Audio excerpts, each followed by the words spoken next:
I'm Ori Benari, and you're listening to episode 70 of Who's on Top.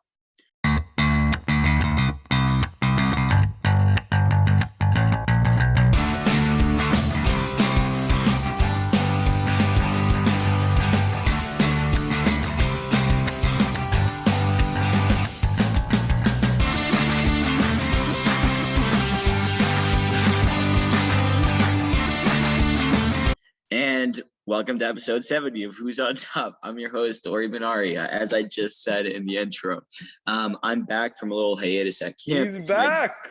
Yes, sir. It's my day off, so I thought I'd pop in for a little bit. I probably won't be able to stay the whole episode, but I'm really excited to stay for whatever time I have. So with that, let's introduce my best friends and analysts, starting with Daniel Fox, the man, the myth, the legend. Shabbat shalom. Shabbat shalom to you too, and the bearded caveman, Jacob Gaston. What's up, guys? Let's talk some sports. Also, Fox, what day does Shabbat actually fall on? It's Friday, but Tuesdays are basically Fridays, as we all know. All right, and after some Jewish trivia, we're going to move on to another Jew, Ellis Gordon. What's up, guys? Also known as a Russian machine. He looks absolutely dashing today.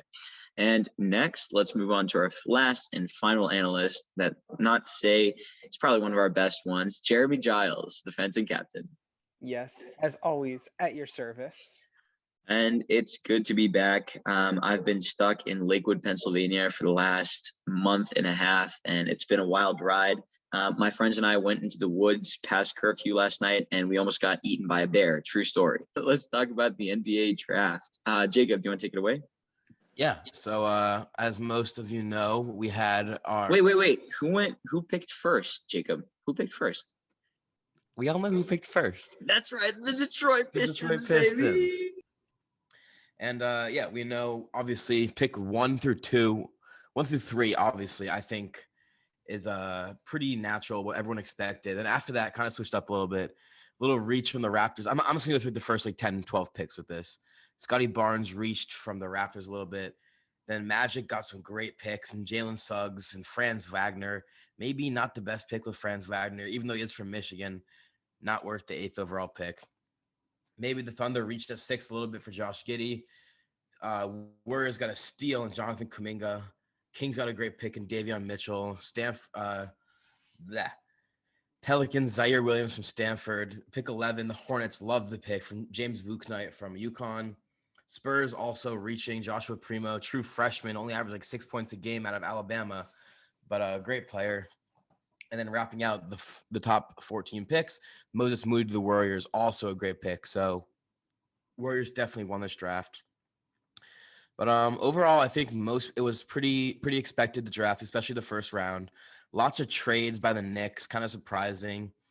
But overall, the draft was super enjoyable. And if you want to read more about it, listen to our episode last week. All right, we will definitely read more about it. We got to read more about it, so we got to listen. All right, let's move on to the Olympics. And before I hand it off to our Olympic correspondent, Jeremy Giles, I just have something to say. So Israel, which isn't really known for being athletic, as I am from there, has won its second gold medal ever in Olympics history. We won it in the artistic floor routine for gymnastics, which was really exciting. It's our second. That should count as 2 gold medals because it's so highly sought after. Thanks, Danny. I really appreciate that. So it was really good performance, and it's our second gold medal since Gal Friedon, who was a windsurfer back in the day. All Israel's good in the Olympics for is judo, windsurfing, and taekwondo. So it's really impressive that we got a gymnastics medal. So with that, I'm going to hand it off to Jeremy Giles. Hello, and yes, it is your Olympic correspondent here, Jeremy Giles. Speaking of winning 2 things being worth 2 medals, let me start my talk with just to commend 2 amazing men who, in the high jump competition, actually shared a gold medal. Just I think it's an absolute class act of sportsmanship. This is Qatar's Mumtaz Essa Barshim and the Italian Gianmarco Tamburi in the high jump competition. They could have gone into the extra, basically a jump off, and instead, I believe it was Barshim asked basically, can we both win the medal? And before the guy even finished, they just started hugging each other and both won. So I thought it was an absolute class act. Wanted to highlight that. U.S. men's basketball, we haven't lost yet. I'm impressed. In other basketball Oh, news, well. we finally got Jeremy to shoot with his feet parallel. And he Wait, almost what? hit that. I wasn't made aware of this. This is Oh. Olympic history. This is No, it's Olympic just one history, shot, and then it went like over the backboard, and he went back to his usual fencing shooting ways. which worked better. Wait, hold on. Before we continue, Ellis, what was that one thing that Daniel didn't know what it was in the card coming home yesterday? Oh, this is like really Oh, was it Listen. that I didn't know? I was confused about the purpose of chlorine. He didn't know what chlorine does. He It didn't was know like what- worse. It wasn't Dan. that though. It was something much worse. Now he's discovered later. I forget. It was like a Oh, word. was it a song? We'll drop this information intermittently in Never our mind. podcast. It So was so bad though. for the basketball, the thing that's going to be really exciting. It's really going to basically be all of the U.S. versus Luca, hopefully, if all things go to plan, and that'll be a very exciting final. Simone Biles, she not only came back, but she came back on the balance beam, which is very notable given the fact that what she lost from the twisties in her whole situation was her balance often, and kind of her basically ability to know what she's doing in the air. And she won bronze, which given what she was dealing with is kind of insane. I know the big thing I want to shout out in fencing is, first of all, Aaron Zilagi. I don't know if you guys remember a while back, I think we mentioned him, but he's probably now in my weapon, men's saber. He's Hungarian. He's probably the best ever. He's won 3 gold medals in a row, which in the Olympics is insane and doesn't happen in fencing, especially in saber since it's such a fast-paced weapon. People kind of retire young. The other thing, the America's very own Lee Kiefer. She was one of the last times here I mentioned there's a Super Couple in foil. She's the women's foil part of that couple, and she won gold, which is insane. She's now the only U.S. foil fencer, men or woman, to win gold in foil. So we are very proud of her, and she is amazing. And yes, this is our segment of Olympic news. And Wait. We can't go out without mentioning Caleb. Bruh, Caleb Dressel setting world records, breaking Yeah. Michael Phelps' and record in swim. Caleb Dressel, of course. And Caleb- Suni Lee. Talk and about Suni that. Lee. Okay, well, Suni Lee. We can talk about Suni Lee. Suni Lee absolutely winning gold, coming in for Simone Biles when she first came out. And silver. Winning gold and silver. Caleb Dressel winning 5 gold medals, I believe, setting world records. This man is insane. We're talking about swimmers. Katie Ledecky, I believe, got 2 gold, 2 silver.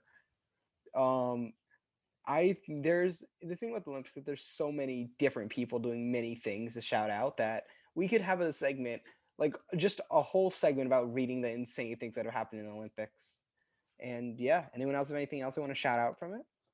I think that's good. So, and one last Olympic news is that this is the one news that's not so positive, is that the U.S. women's national team in soccer lost in the semifinals again. Somehow, despite winning the World Cup, they, for whatever reason, can't seem to put it together in the Olympics. And I know it's the second straight Olympics, which they haven't won, which doesn't sound that bad. They made it to the semifinals, but given what we kind of all come to expect, given how dominant they've been, it came as a surprise. All right, so continuing with the trend of Olympic soccer, let's talk about one of the biggest populations here at Camp Zeke's, Mexico.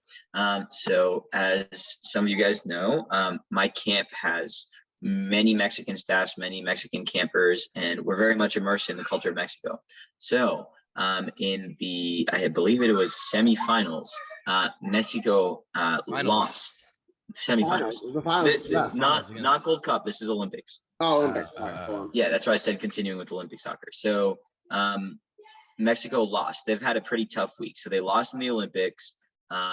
They lost in the Gold Cup final to the United States in the 118th minute. We actually had a watch party here at Camp Zeke, and we had people betting ODs on it. So if the Mexicans won, the Mexican camp staff would let the American staff take their OD, which is on duty for the night.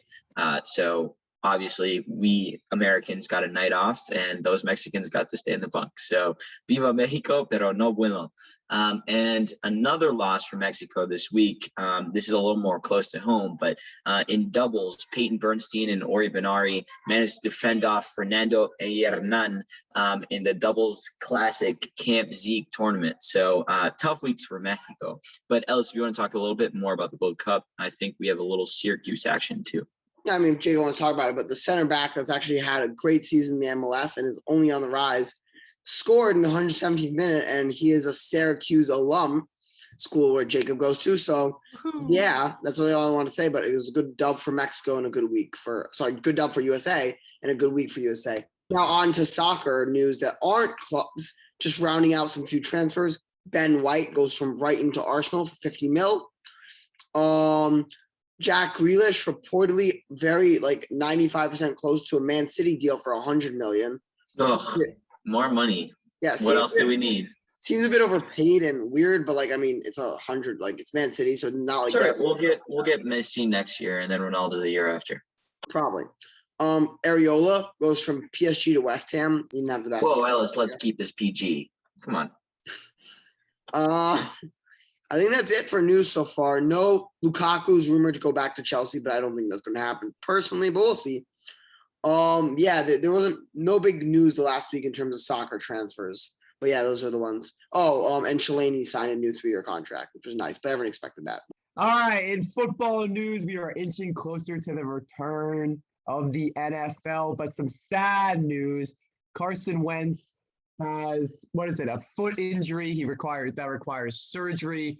He will be out anywhere from 5 to 12 weeks, so it's going to keep him out of the start of the regular season at least in all likelihood. And there's a large spectrum of time that he could be out, but obviously for a guy on a new team with injury history and not a lot of young, inexperienced wide receivers, it's definitely a blow to have him out for this amount of time. Bring in Jacob Eason. Not just in the regular season, but also the training camp. He needs that to get assimilated with his players. So tough blow for the Indianapolis Colts. Probably still win the AFC South because that's pretty poopy. Except for the Titans. Didn't think we'd hear the word poopy on the podcast today, but that's okay. Well, you gotta drop a P bomb every once in a while. He's practicing his tiger words. Keep him honest. Anyway, I want to move on to StatTrack because I have a great StatTrack, in my opinion. And I said it's August. I said it's football season. So let's talk about last football season. I got 2 for you. And the first one, we're going to start with a running back. All right. This running back, you have to name the running back. On 1st and 10, one stat. On 1st and 10 last year, this one is the easy one, by the way. On 1st and 10 last year, he averaged 5.5 yards a carry on first. Derrick Henry. Jacob's got it right. Derrick Henry, which I think, Doesn't surprise me. See, it doesn't surprise me that much either, but that's the thing. That means on average, if they ran it with Henry, the Titans were starting with a 2nd and 4, which is bonkers. That is anyway. The second one is, I think, a bit more hard. All right. A bit harder. A bit harder. Thank you. But this is a team in the NFL. All right. So in betting, there's overs and unders, and over points and under points. This team got the over on the points, meaning they scored more points than they were predicted to, 73% of games. All right. Now, for 73% of the time. All right. Now, what was I going to say to back that fact? Oh, that leads the whole NFL in most overs percentage. So that they hit the over on their bets the most times out of every other team in the NFL. Bills? Who was this? No, that's a good guess though. That was good. I'm trying to think because it has to be a team that If you're pretty much thinking about a team that scored more than projected by a lot. Falcons? Ravens? No. Cardinals? No. What conference? AFC or NFC? I hate this about Ellis. Dude, you know the AFC, the NFC? They're the AFC. They're the AFC. I'm really bad at that. AFC. Browns? No. No, the Browns have some weird weather games. They won. Titans? Actually.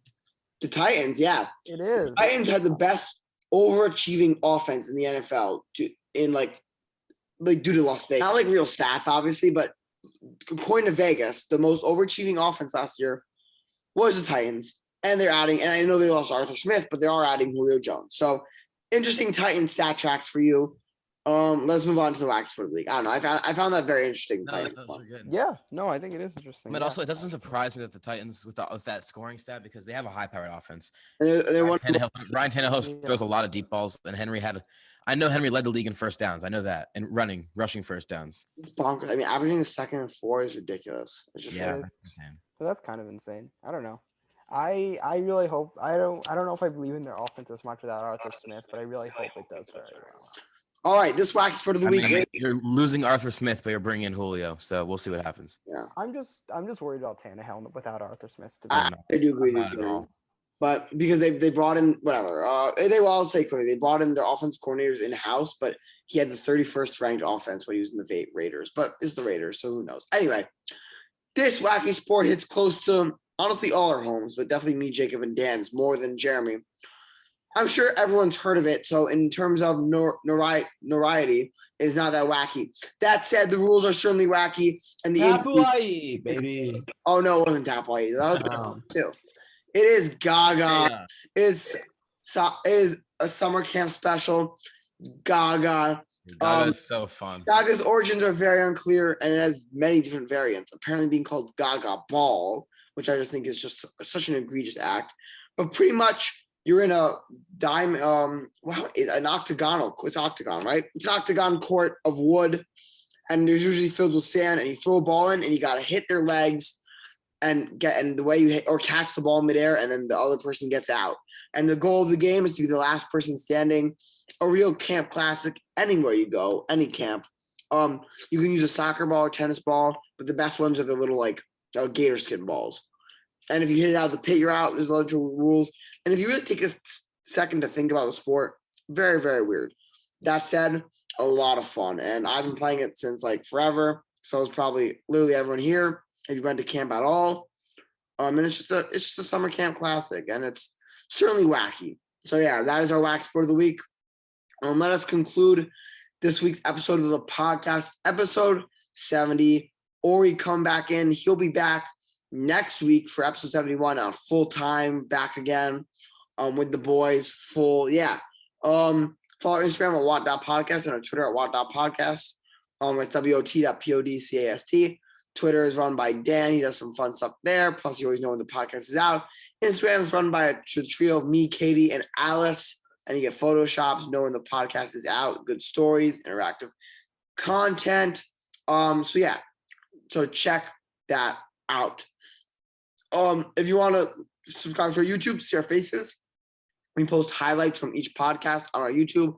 That's Who's on Top, WHO_S space ON space TOP. Like, subscribe, turn on the notifications bell, all that good stuff. Or if you just want to listen to the whole podcast, you can do that everywhere but Amazon Podcasts. Our podcast name is Who's on Top, just like our YouTube. And subscribe, turn notifications so you always know when the new podcast is out. Thank you guys for 70 great episodes. It's been quite the journey. We're getting into our second football season, which is rather exciting of the podcast. So that's always great to hear. Any other announcements? I don't think vaccine. Vaccines. I got that in a second. All right. So since there's no announcements left, I like to remind you to be safe and be healthy this week. Vaccines out. Seriously, it's an issue. Get yourself vaccinated. Don't be a dummy. That's our Who's on Top PSA campaign. Also, drink lots of water and put on suntan lotion. Not all of you can tan like me. So yeah, take that into consideration. Hope you guys had a good week and enjoyed this week's episode of the podcast. To many more to come, to another 70. And goodbye.